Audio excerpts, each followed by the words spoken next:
Yeah. So I wanted to kind of take a step back because I'd noticed that I'd been having a lot of conversations with implementing schools over the past year or so, where the same kinds of questions were coming up again and again about inquiry form best practices.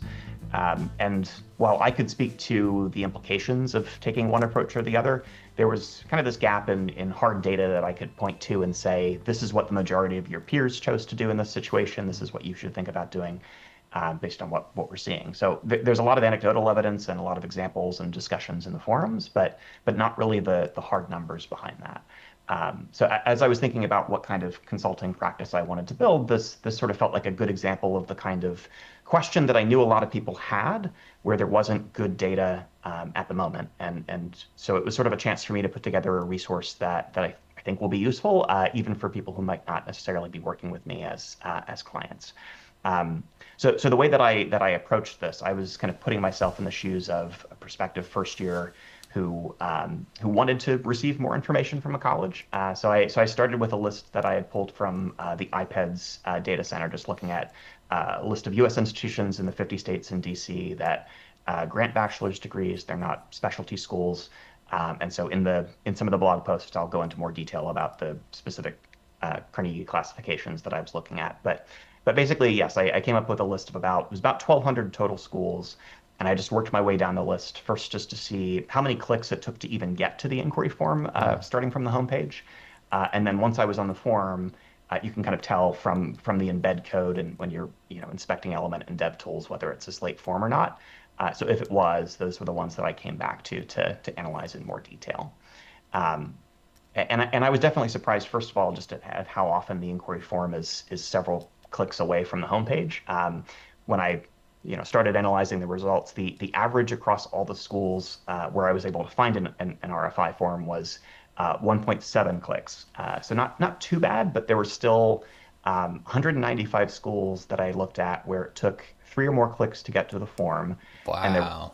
and there were 49 where I wasn't even able to identify an RFI form at all. It was only an email address that you could contact or a phone number or something like that, which was wild to me. So Yeah. um, yeah, and then one of the interesting patterns there too is that the average number of clicks goes up with the school size and with selectivity. So small schools that are less selective are under 1.5 clicks on average, while the largest schools, so more than 20,000 students who admit fewer than 25%, the average for that group was 3.2 clicks. So maybe there's an access component to this too that I think is going to be worth thinking about. And then in terms of just the form contents themselves, I was surprised to see a lot of AI consent fields starting to crop up, or schools starting to incorporate AI language into the SMS consent field that they were collecting. So I think that's going to be a trend to watch as more institutions are starting to use like AI recruiting tools, whether that's a third-party tool or something native to Slate. Yeah, I definitely feel like with legal in the conversation, I think we are definitely going to see more and more of those AI consent forms as institutions do start onboarding those vendors. Because I don't know if there's a lot of ways, at least again, from a general counselor perspective, of not adding some kind of language to those forms, just let folks know and informed consent, I suppose. Yeah, yeah, I'm curious. I haven't uh, checked with some of the vendors like College Fine, but I'd be curious if they provide suggested text for that. That's maybe something to chat about with schools that are starting to work with those vendors. And again, I'm not providing legal advice on whether you should or should not Yeah. use that language, but yeah, that was just one of the patterns that I noticed. Yeah, this does definitely not formal legal advice. It seems to be the conversations that are being had that at least I'm hearing. Yeah. That is definitely, if you're not asking your counsel if you need to add this kind of language if you're using AI recruiting services, just ask your counsel, and I'm sure they'll have plenty of thoughts and opinions to fill many meetings. And I love that you're able to identify these niches and being able to offer such great and dynamic information to the community. I know that definitely was kind of Yeah. my mindset as well. Like, oh, can I just write the book about this? This is the conversations people are having. There's not a ton of resources.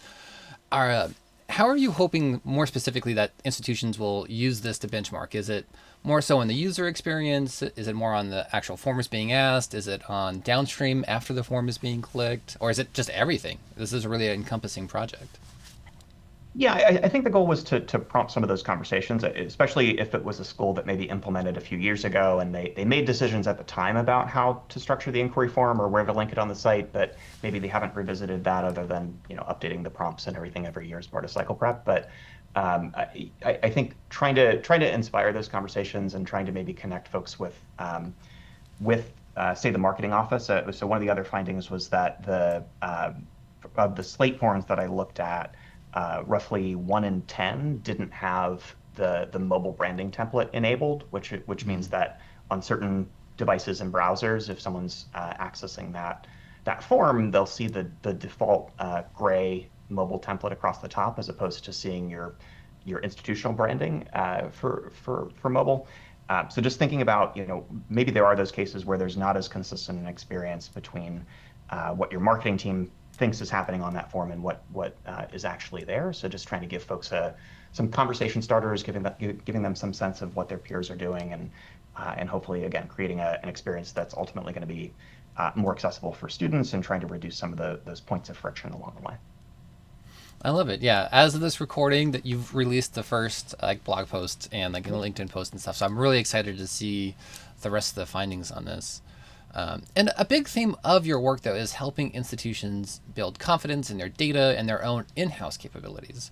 How do you approach that balance between solving problems directly and actually empowering teams to solve it themselves?